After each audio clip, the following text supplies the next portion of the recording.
ছেলে মেয়ে এক বয়সের এবং ছেলের পড়াশোনা শেষ করে চাকরি পেতে অনেকটা সময়ই লাগবে। মেয়ে অনেকবার বাড়িতে বোঝানোর চেষ্টা করার পরও বিয়ের জন্য রাজি হয় না, বরং মেয়ের মা রাগ করে বলে নিজে নিজে বিয়ে করে নিতে।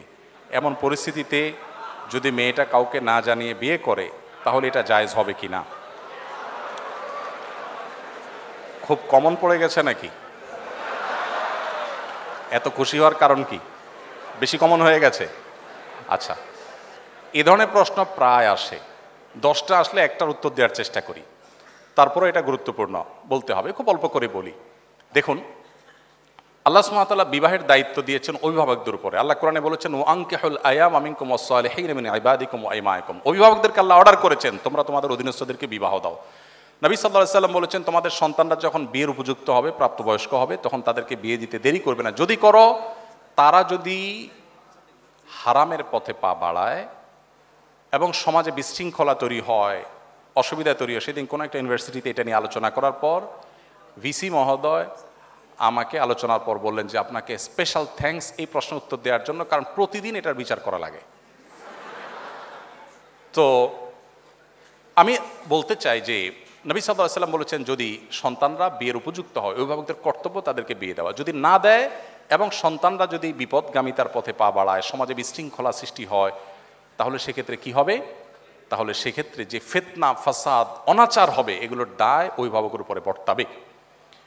হারাম রিলেশন যারা করছেন, এখানে মূল প্রশ্নে যাওয়ার আগে একটা কথা বলা দরকার ছিল, সরি আমি ওখানে একটু ব্যাক করছি। সেটা হলো, বিবাহের আগে ছেলে মেয়েদের মধ্যে পরস্পরকে তথাকথিত ভালোবাসা নিবেদন করার নামে, প্রেম নিবেদনের নামে বছরকে বছর যে হারাম রিলেশন থাকে, এটা ইসলাম কেন হারাম করেছে? দেখুন, ডক্টর খন্দকার আব্দুল্লাহ জাহিদ রহমাতুল্লাহর চমৎকার একটা অ্যানালাইসিস আছে এই ব্যাপারে। স্যার বলেন যে দেখেন, একটা সাইক্লোনে, একটা ঘূর্ণিঝড়ে একটা দেশের বেশিরভাগ মানুষ মারা যেতে পারে, ওইটা আবার রিকভার করা সম্ভব।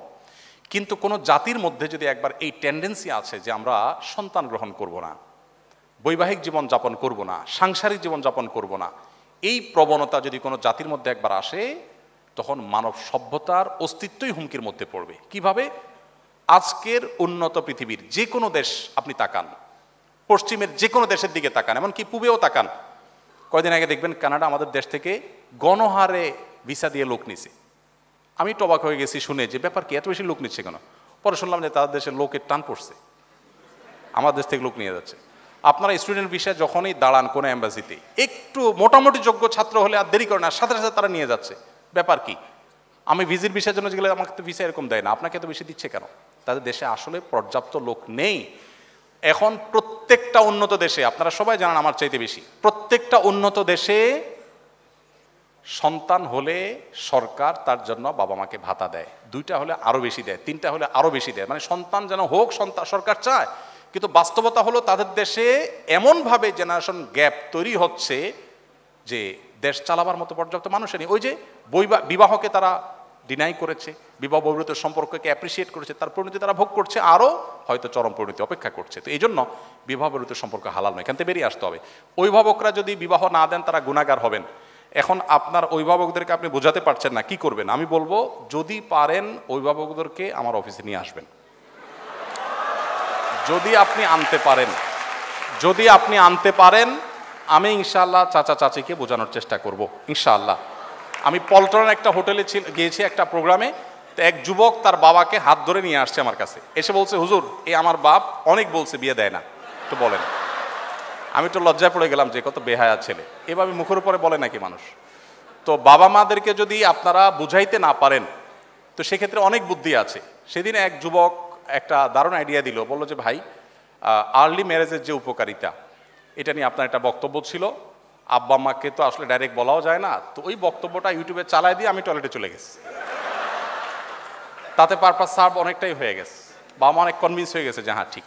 তো যাই হোক, আমাদের বাবা মাদেরকে আমি অনেক সময় বলি, এখানে তো আর মুরব্বীরা নাই, ওনাদেরকে থাকলে আমি বলতাম, এবং অনেক সময় আমি বলি, আমাদের মুরব্বীরা, বাবা মারা, ওনারা যে বয়সে বিয়ে করেছেন, এখনকার সন্তানদের সামনে সোশ্যাল মিডিয়া যে ফিতনার সয়লাভ চলছে, তাদের তার চাইতে বেশি আর্লি বিয়ে করার প্রয়োজন হয়। আমি অনেক জায়গায় বলেছি যে আমি কিন্তু এই বয়সে নানা হয়ে গেছি, কেউ বিশ্বাস করে না, আমি এখন এই বয়সে নানা হয়ে গেছি, ইনশাল্লাহ দাদা হতে যাচ্ছি আল্লাহ চাহেন তো।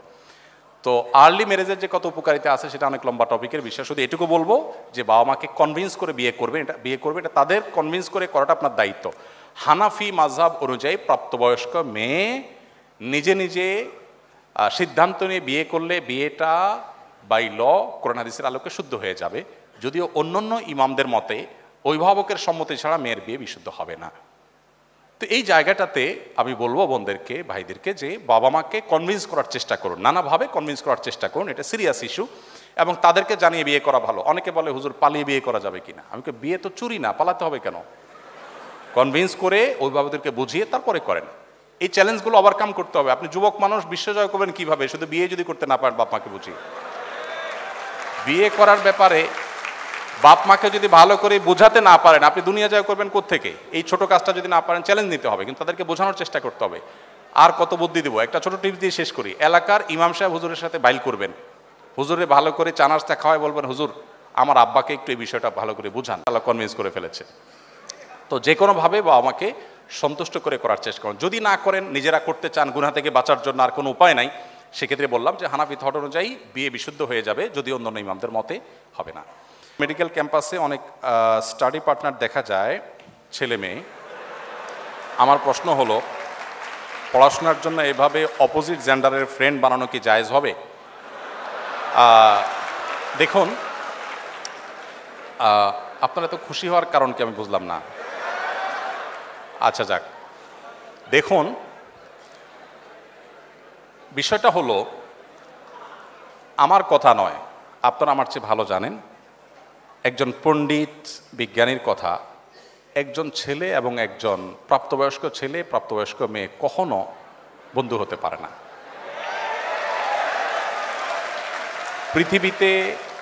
পৃথিবীতে মানুষের তৈরি 10টা শ্রেষ্ঠ মিথ্যার মধ্যে একটা মিথ্যা হলো এটা।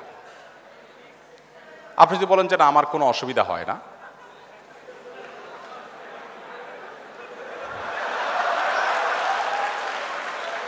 যদি আপনি মনে করেন যে না আমার কোনো সমস্যা হয় না, আমার মনে তো খারাপ চিন্তা আসে না, বাজে চিন্তা আসে না, তাহলে আপনি মেডিকেল স্টুডেন্ট হওয়া সত্ত্বেও আপনার ডাক্তারের কাছে যাওয়া উচিত, অথবা আপনি আপনার কথায় অসত্যবাদী, দুইটার একটা। দেখুন, আমি বলছি না যে কোনো হোয়াটসঅ্যাপ গ্রুপে, কোনো মেসেঞ্জার গ্রুপে বা কোনোভাবে শরিয়ার পর্দা মেনটেন করে একে অন্যের সাথে পড়াশোনা বিষয়গুলো শেয়ার করা যাবে না, তা বলছি না। আপনি সেফটি নিশ্চিত করে যদি এটা করেন, আপনি অবশ্যই করতে পারেন, কিন্তু সেফটি নিশ্চিত করতে হবে। শরিয়া কেন পর্দার কথা বলেছে? দেখুন, গোটা পৃথিবীতে একটা প্রচেষ্টা দেখবেন যে আমাদের মুসলমানদেরকে মেয়েদের মুখোমুখি দাঁড় করানো হয়, যেন মেয়েদের বিরুদ্ধে ইসলাম সব কিছু করেছে। আমরা গত পরশুদিন সম্ভবত বুয়েটে আলোচনা করেছিলাম যে আমাদের প্রিয় নবী সাল্লাল্লাহু আলাইহি ওয়াসাল্লাম নারীদের জন্য কি করেছেন। খুব বেশি সময় পাই না, যতটুকু পাইছি আমি চেষ্টা করেছি বলার। আপনি যদি এটা নিয়ে পড়াশোনা করেন আপনি অবাক হবেন। আজকের নারীবাদের স্লোগান ধরা মানুষগুলোর জন্মের ১৫০০ বছর আগে প্রিয় নবী সাল্লাল্লাহু আলাইহি ওয়াসাল্লাম নারীদেরকে পাতাল থেকে তুলে আকাশে রেখে গেছেন। অনেক আলাপ, সেদিকে আমি যাব না। আমি শুধু এটুকু বলবো যে আল্লাহ রাব্বুল আলামিন যে বিধানগুলো দিয়েছেন আমাদের কল্যাণার্থে দিয়েছেন, আমাদের ক্ষতির জন্য দেননি। আমরা মানুষ তার বিরুদ্ধে নিজেদের বুদ্ধি থেকে অনেক কিছু এক্সপেরিমেন্ট করতে গিয়ে একটা সময় আমরা সারেন্ডার করতে বাধ্য হই। আপনি পশ্চিমে দেখেন, পশ্চিমা পৃথিবীতে দেখেন, নারীদেরকে ইসলামের মুখোমুখি করার চেষ্টা করা হওয়া সত্ত্বেও সেখানে ইসলাম গ্রহণকারী মানুষদের মধ্যে পুরুষদের চাইতে নারীদের সংখ্যা সবচাইতে বেশি। আজকেও দেখলাম অনেকগুলো কম্পিটিশন আমার বোনরা এগিয়ে আছেন। আমরা সুন্নাহ ফাউন্ডেশন থেকে যে কটা কম্পিটিশনতে বেশিরভাগ ক্ষেত্রে দেখি ছেলেদের চাইতে মেয়েরা এগিয়ে আছে। তার মানে ছেলেরা ফাঁকি ঝুঁকি বেশি করে, মেয়েরা তুলনামূলক একটু বেশি সিরিয়াস। তো বোনদের সাথে ভাইদের অর্থাৎ ছেলে মেয়েদের পরস্পর যদি পড়াশোনার বিষয়গুলো শেয়ার করতে গিয়ে ফিতনামুক্ত পরিবেশে করা যায়, যেখানে আসলে কোনো প্রকার ফিতনার আশঙ্কা থাকবে না, হতে পারে সেখানে অনেকে আছেন, একান্তে একজন নাই, শুধুমাত্র একজন এবং একজন যদি হয়, অর্থাৎ একজন ছেলে একজন মেয়ে, তখন অন্টন আলাপ করতে করতে সেখানে নানাবিধ ফিতনার দিকে চলে যায়, নানাবিধ শয়তান মনের ভিতরে ওয়াসওয়াসা নিয়ে আসে। দিন শেষে আমরা মানুষ, গোটা পৃথিবীতে আপনি দেখেন এই উন্মুক্ততা এবং পর্দাহীনতার যে কালচার, এই কালচারকে যারা ডেভেলপ করেছে তাদের কোথাও মেয়েরা সেফ নেই, নিরাপদ নাই।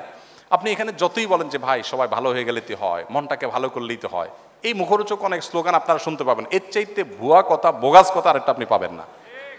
কিসের মন ভালো করা?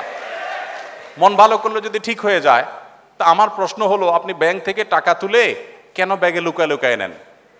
আমাদের চোর ভাইরা সবাই মন ভালো করলেই তো হয়ে যায়। সেখানে ওয়াজ কেন করেন না যে ভাই সবাই মনটা ঠিক করেন, কেন আমার টাকা ঢাকতে হবে, আমার টাকা আমি ওপেন নিয়ে যাবো, আপনি আপনাকে সেভ করেন, এটা কেন বলেন না? যাই হোক, এটা আমি দীর্ঘ আলোচনা যাব না। তো এই বিষয়টাকে মেনটেন করে আপনি করতে পারেন, সেটা ইসলাম আপনার জন্য জায়েজ রেখেছে।